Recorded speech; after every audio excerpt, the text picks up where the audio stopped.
प्राचीन समय में एक नगर में एक साहूकार रहता था। उसके 7 लड़के थे। दीपावली से पूर्व साहूकार की स्त्री घर की लीपा पोती के लिए मिट्टी लेने खदान में गई और कुदाल से मिट्टी खोदने लगी। उसी जगह एक शेर की मांग थी। स्त्री के हाथ से कुदाल शेर के बच्चे को लग गई, जिससे शेर का बच्चा मर गया। साहूकार की पत्नी को इससे बड़ा दुख हुआ। वो पश्चाताप करती हुई अपने घर लौट आई। कुछ दिनों बाद उसके बेटे का निधन हो गया। फिर अचानक दूसरा, तीसरा और वर्ष भर में उसके 7 बेटे मर गए। एक दिन उसने अपने आस पड़ोस की महिलाओं को विलाप करते हुए बताया कि उसने जानबूझकर कभी कोई पाप नहीं किया।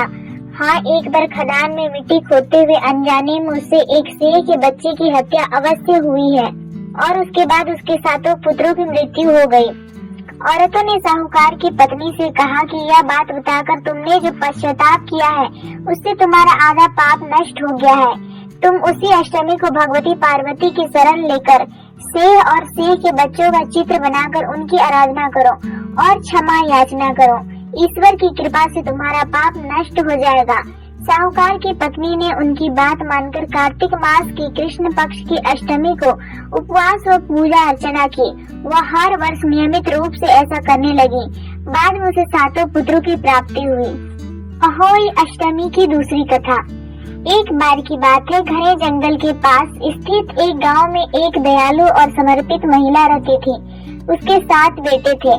कार्तिक के महीने में एक दिन दिवाली उत्सव से कुछ दिन पहले महिला ने दिवाली समारोह के लिए अपने घर की मरम्मत और सजाने का फैसला लिया।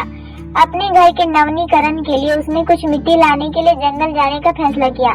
जंगल में मिट्टी खोदते समय उसने गलती से एक शेर के शावक को कुदाल से मार डाला, जिससे वह मिट्टी खोद रही थी। मासूम शावक के साथ जो हुआ उसके लिए वह दुखी, दोषी और जिम्मेदार महसूस कर रही थी।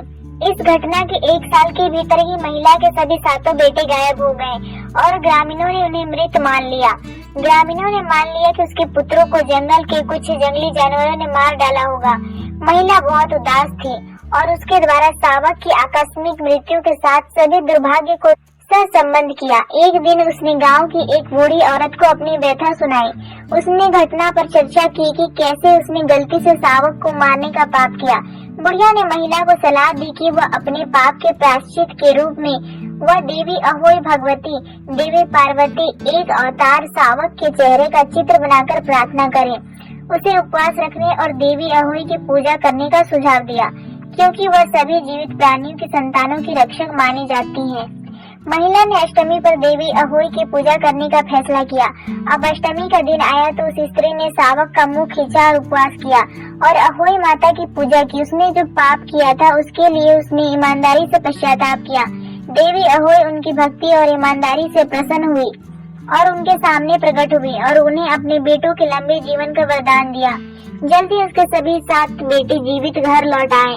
उस दिन से हर साल कार्तिक कृष्ण अष्टमी के दिन देवी अहोई भगवती की पूजा करने की प्रथा बन गई। अहोई अष्टमी की तीसरी कथा। एक नगर में साहूकार रहता था। उसके 7 लड़के थे। एक दिन उसकी स्त्री खदान में मिट्टी खोदने के लिए गई। जो ही उसने वहां जाकर कुदाली मारी, त्यों ही शेर के बच्चे कुदाल की चोट से सदा के लिए सो गए।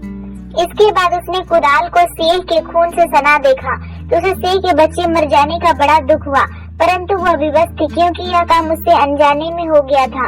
इसके बाद वह बिना मिट्टी लिए ही खेत करते हुए अपने घर आ गई और उधर जब से अपनी मांद में आई तो अपने बच्चों को मरा हुआ देख कर नाना प्रकार से विलाप करने लगी और ईश्वर से प्रार्थना की कि जिसने मेरे बच्चे को मारा है उसे भी इसी प्रकार का कष्ट होना चाहिए। तत्पश्चात शेर के श्राप से सिखाने के 7 लड़के एक ही साल के अंदर समाप्त हो गए, अर्थात मर गए। इस प्रकार अपने बच्चों को असमय काल के मुंह में समाये जाने पर सेठानी इतने दुखी हुई कि उन्होंने किसी तीर्थ यात्रा पर जाकर अपने प्राण गवा देना उचित समझा। इसके बाद वे घर छोड़कर पैदल ही किसी तीर्थ की ओर गए और खाने की ओर कोई ध्यान न देकर जब तक उनमें कुछ भी शक्ति और साहस रहा, जब तक वे चलते ही रहे और वे पूर्णतया शक्तिहीन हो गए। अंत में मूर्छित होकर गिर पड़े। उनकी दशा देखकर भगवान करुणा सागर ने उनको मृत्यु से बचाने के लिए उनके पापों का अंत किया और इसी अवसर में आकाशवाणी हुई कि हे सेठ, तेरी सेठानी ने मिट्टी खोदते समय ध्यान न देकर शेर के बच्चों को मार दिया। इसके कारण तुम्हें अपने बच्चों का दुख देखना पड़ा। यदि अब पुनः घर जाकर तुम मन लगाकर गौ माता की सेवा करोगे और अहोई माता का विधि विधान से व्रत आरंभ कर प्राणियों पर दया रखते हुए स्वप्न में भी किसी को कष्ट नहीं दोगे तो तुम्हें भगवान की कृपा से पुनः संतान का सुख प्राप्त होगा। इस प्रकार आकाशवाणी सुनकर सेठ सेठानी कुछ शांत हो गए और भगवती देवी का स्मरण करते हुए घर को चले आए। इसके बाद श्रद्धा भक्ति से न केवल अहोई माता के व्रत अपितु गौ माता की सेवा करना भी आरंभ कर दिया तथा जीवों पर दया भाव करते हुए क्रोध और द्वेष का सर्वथा परित्याग कर दिया।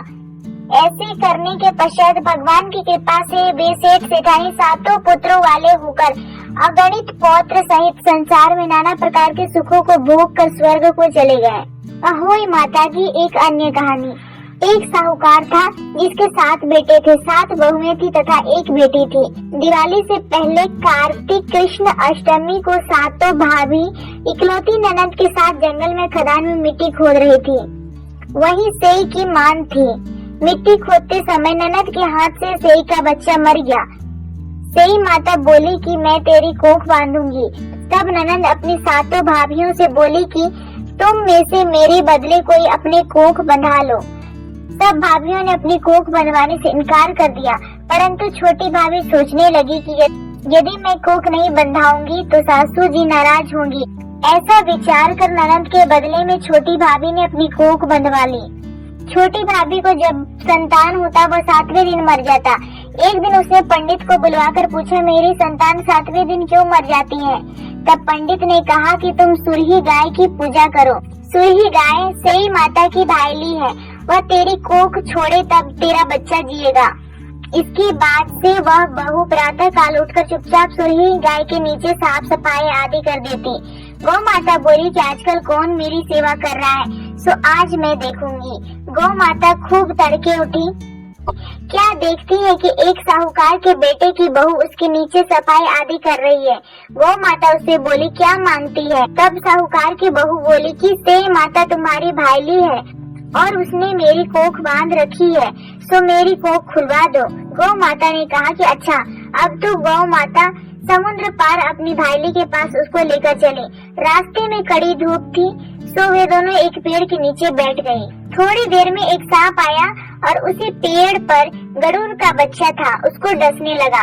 तब साहूकार की बहू ने सांप को मारकर ढाल के नीचे दबा दिया और बच्चों को बचा लिया। थोड़ी देर में गरुड़ पक्षी आई तो वहाँ खून पड़ा देखकर साहूकार की बहू को चोट मारने लगी। तब साहूकार की बहू बोली कि मैंने तेरे बच्चों को नहीं मारा, बल्कि सांप तेरे बच्चों को डसने को आया था। मैंने तो उससे तेरे बच्चों की रक्षा की है। यह सुनकर गरुड़ पक्षी बोली कि मांग, तू क्या मांगती है? वह बोली, 7 समुद्र पार सेई माता रहती है, हमें तो उसके पास पहुँचा दे। तब गरुड़ पक्षी ने दोनों को पीठ पर बिठाकर सेई माता के पास पहुंचा दिया। सेई माता उन्हें देखकर बोली कि आप बहन बहुत दिनों में आई है। फिर कहने लगी कि बहन मेरे सिर में जू पड़ गई है। जब सुरही गाय के कहने पर साहूकार की बहू ने सलाई से उसकी जुएं निकाल दी।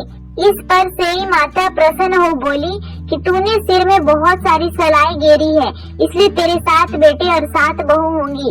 ये वचन दिया, वचन से फिरो तो धोबी के कुंड पर कंकरी हो। तब साहूकार की बहू बोली, कोख तो तुम्हारे पास बंद पड़ी है। यह सुन सेई माता बोली कि तूने मुझे बहुत ठग लिया। मैं तेरी कोख खोलती तो नहीं, परंतु अब खोलनी पड़ेगी। जा, तेरे घर तुझे 7 बेटे और 7 बहुएं मिलेगी। तू जाकर उजमन करियो, 7 अहोई बनाकर 7 कढ़ाई करियो। वह लौट कर घर आई तो वहाँ देखा कि 7 बेटे और 7 बहुएं बैठे हैं। वह खुश हो गई। उसने 7 अहोई बनाई, 7 उजमन किए तथा 7 कढ़ाई की। रात्रि के समय जेठानियां आपस में कहने लगी कि जल्दी जल्दी धोख व पूजा कर लो। कई छोटी बच्चों की याद करके रोने लगे। थोड़ी देर में उन्होंने अपने बच्चों से कहा, अपनी चाची के घर जाकर देख आओ कि आज वह अभी तक रोई क्यों नहीं। बच्चों ने जाकर कहा कि चाची तो कुछ मार रही है, खूब उजमन हो रहा है। यह सुनते ही जेठानियां दौड़ी दौड़ी घर आई और जाकर कहने लगी कि तूने कोख कैसे खुलवाई। वह बोली, तुमने तो कोख बंधाई नहीं, सो मैंने कोख बंधा ली थी।